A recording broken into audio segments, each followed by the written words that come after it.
Is it nighttime? I feel like it's always nighttime when I start.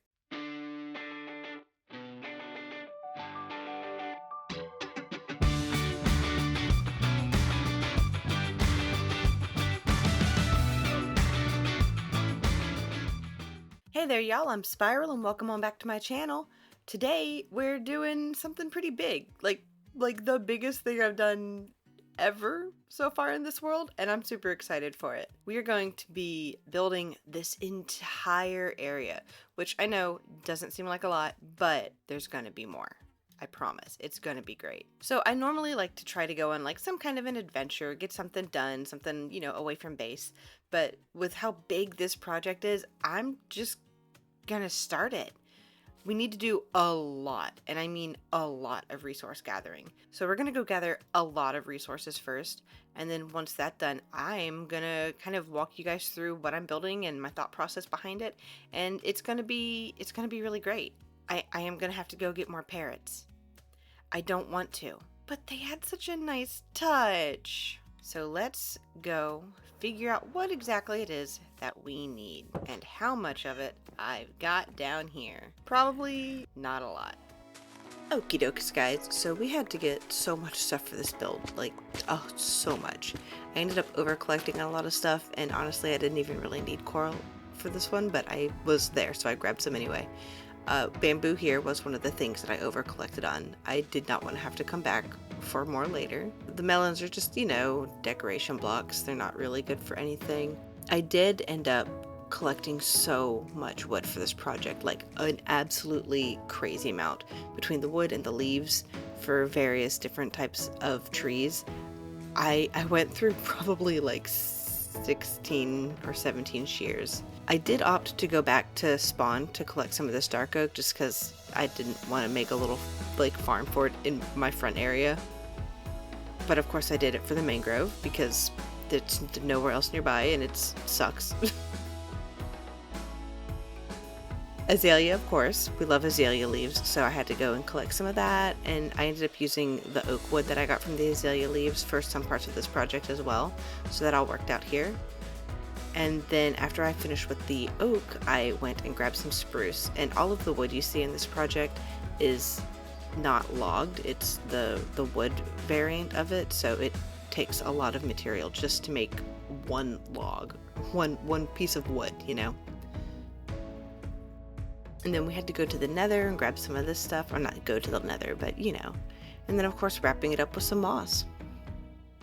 I hope you guys like the time lapse of me gathering so much stuff. I actually cut out a lot of the time lapses because it was just, a lot of it was unnecessary. But look at all of this. We have a whopping 7 shulkers of stuff, which is way more than I've gathered for any project I've ever done before. So now we get to build, and I'm super excited for that. I think it's gonna come out really, really great. First things first though, I gotta move these bees behind me. They were just there temporarily, so I'm gonna wait till they all go in their hives, and then I'm gonna pick them up, and then we're gonna start building. So I'm sure I've talked about this before, but I use Lightmatica when I'm building and stuff. That's why I have a creative world. I build everything out in creative, make sure it's the way I like it, and then I collect the materials I need in my survival world and rebuild it all here in survival. And this is kind of the first sort of process of all of that, trying to dig out the ground and the base layout of things. I don't always necessarily have to dig out the ground like I am right now. It just happens that's what I have to do for this particular build because I have a huge kind of like market area that's going here. Obviously there's some things that are going to be in the ground, so to add like an ambiance effect.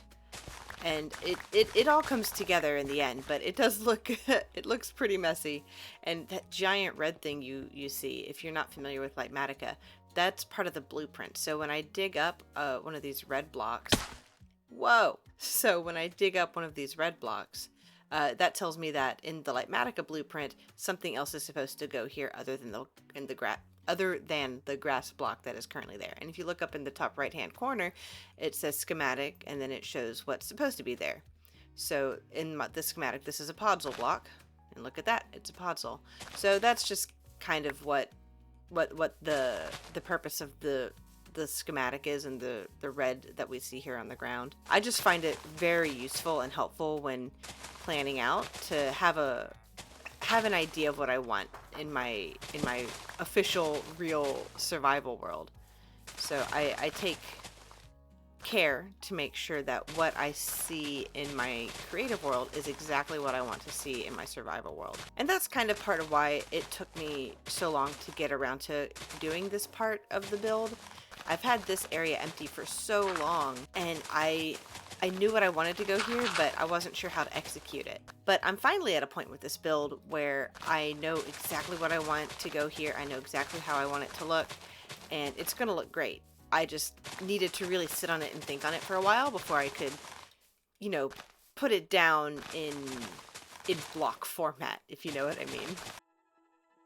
So we did that little chat about while we were digging out this area, and as you can see, it's kind of a well-trodden area. This area gets a lot of foot traffic. And we've got some cute little booths set up and a little stage, and you'll see all of that in closer detail right here, actually.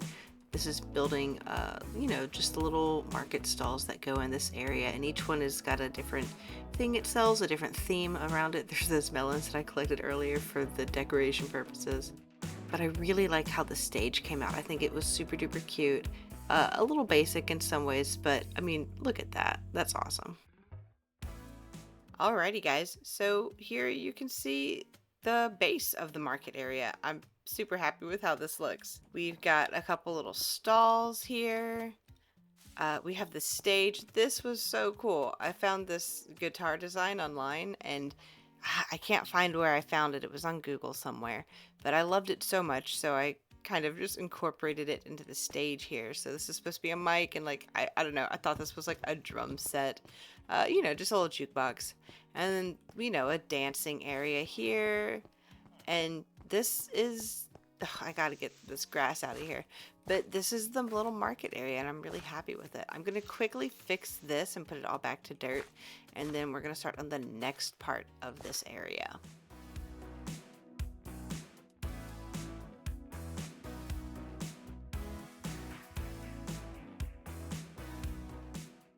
All right, and we've got our banner. I'm not really sure what, I don't remember what this is called.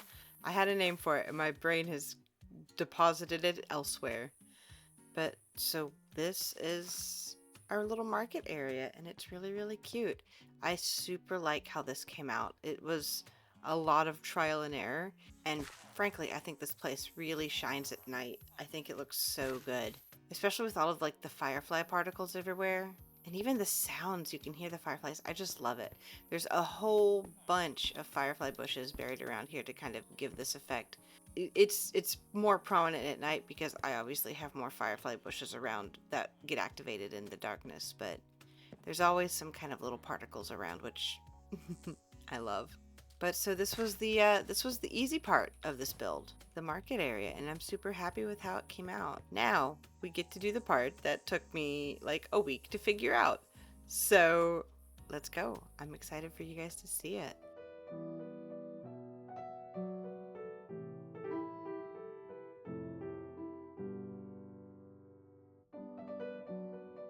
All of these leaves were collected for this tree.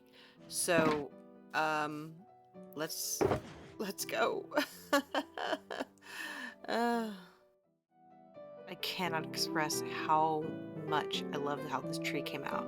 She was trouble trying to figure it out. I'd never built a tree up until I built the one a few episodes ago, and so trying to figure out how to make an even grander, older kind of, if you could make a tree wise, that's what I was going for when I was building this. I wanted her to have like a mystical quality about it. Not in an overbearing magical way, but in a subtle ancient sort of way.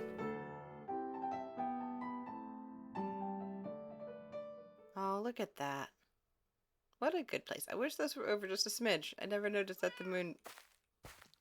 There we go. Now the moon rises between that. Anyway, this is it. This is our big tree. This took me so long to figure out, but I really, really like it. I especially love standing underneath it. It really feels like you're looking up into the boughs of some massive old ancient magical tree. And there is a little bit of glow lichen up there to give it a little bit of a kind of magical quality to it. You can't tell so much in the day, obviously, but at night you can really tell there's something a little extra going on up there, and it's subtle, right? It's nothing that's, you know, screaming, "This tree is glowing." It's like a modest glow, and there's no glowberries. I originally had glowberries, like the actual berries, lighting up the tree, and I just thought that looked too much. So just some subtle glow lichen really brings it all together up there. And you can tell the tuff right there that we had there earlier, you can barely even tell it's there. It's shadowed so perfectly in the tree there. It's just, I love this. This, I think, is one of my favorite parts of this entire area now. And if we come up to the tippy top, I've got some dead corals around because for bird nest reasons, there will be birds up here, obviously. And it's just, we have a little extra foliage, a little extra bushiness up here to kind of give that full feeling of it. And it really does tie that whole area over there together. Now that we're done with the big tree, we're gonna go and add our finishing touches to the area, which is what these are for. But before we do that, we're gonna go and sleep to get rid of these zombies. I'm tired of them.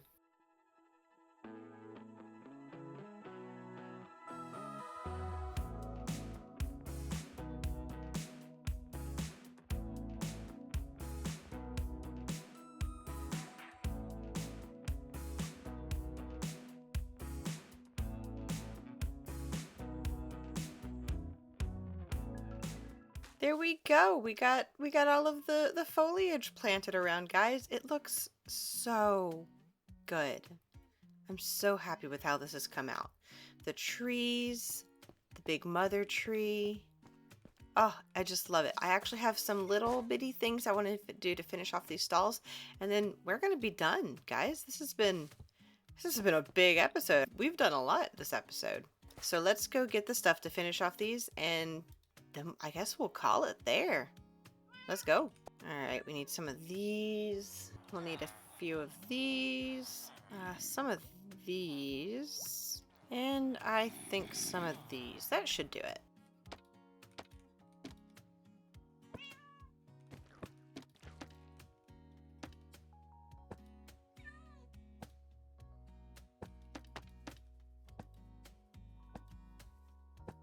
Finally. There we go. Market area is all done now. Officially. Once the village is a little bit safer, I'll be putting villagers in these little areas, and that's what the honey block down here is for. It's impossible to jump more than, like, I don't know. Maybe you might be able to jump on a trapdoor. But it's pretty impossible to jump on these honey blocks, so villagers will be in here, and even though there's room to, like, kind of walk through, they'll be stuck in here. They won't get out. So there we go, guys. We finished the market area, and I'm so happy with it, and I really hope you guys are too, because it was a lot of work, and it was so much fun, and I'm so happy with how it came out. Anyway, guys, that's going to be it for today. I hope you had a good time. I know I sure did, and I will talk to you next time. Bye!